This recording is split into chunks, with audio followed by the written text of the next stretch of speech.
On est le 14 aujourd'hui dans le mois d'Iyar, Pessar Sheni, selon la Torah, un mois après Pessar. On a compris hier, au nom de Rabbi de Lubavitch, que c'est jamais trop tard, il y a toujours une deuxième chance. On ne peut pas dire j'ai raté.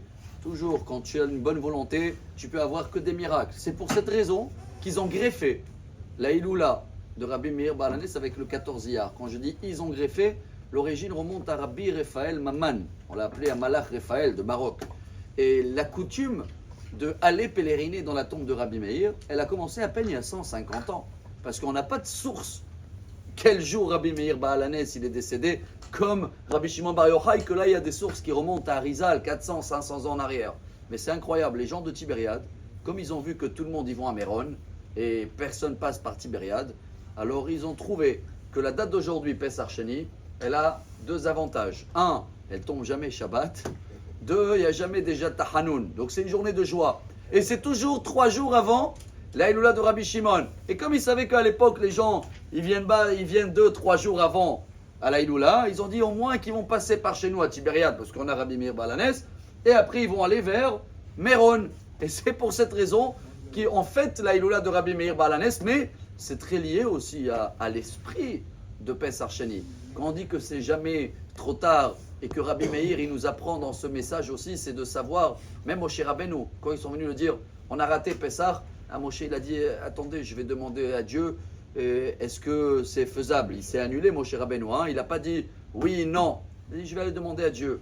Une des histoires pour comprendre la grandeur de Rabbi Meir, vous la connaissez tous, j'espère, elle est dans le Talmud de Jérusalem, Yerushalmi. Là-bas on raconte qu'une fois, vendredi, il y avait une femme, elle était dans le cours de Rabbi Meir, elle a tardé un petit peu. Elle est arrivée à la maison en retard, son mari, il n'a pas accepté, ou il n'a pas cru qu'elle était dans le cours de Rabbi Meir. Il a dit, tu rentres à la maison à une seule condition, que tu vas cracher dans les yeux de Rabbi Meir Baal HaNes. Exprès, je raconte cette histoire, regardez, pour avoir des miracles, quel niveau il faut avoir. Au moins, on apprend un petit peu parce qu'on se croit pour des gens. Alors, la femme, elle ne sait pas quoi faire, elle sort de la maison. Rabbi Meir, tout de suite, quand il a vu la femme, Ruach HaKodesh, il a compris, il a dit, j'ai mal aux yeux, j'ai besoin d'urgence, quelqu'un qui sait faire, ou un lahash, c'était à l'époque on faisait une phrase, et s'il n'y a personne, au moins qu'il y a quelqu'un qui vient me cracher. Les copines, ils ont dit à la femme, vas-y, c'est l'occasion.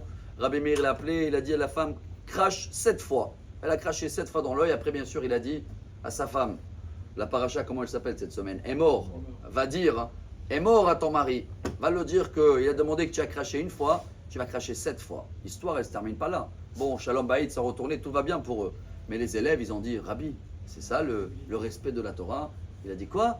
Dieu, il dit dans la paracha de Sota d'effacer complètement son nom dans l'eau pour faire de Shalom Baïd. Vous ne croyez pas que je vais m'annuler? Maintenant, on comprend pourquoi il porte ce titre. Baal HaNes, le rabbin des miracles. C'est parce que beaucoup de s'annuler, beaucoup, la paracha, elle est morte. Moi, j'aurais dit en français aussi avec beaucoup d'amour. Si on arrive à le faire ce Shabbat-là, alors le mérite de Rabbi Meir Baal HaNes et le mérite de ce Pessar Sheni, en mangeant un petit peu la galette si vous pouvez aujourd'hui, Bezrat Hashem va avoir une semaine et un Shabbat rempli des miracles. Shabbat Shalom.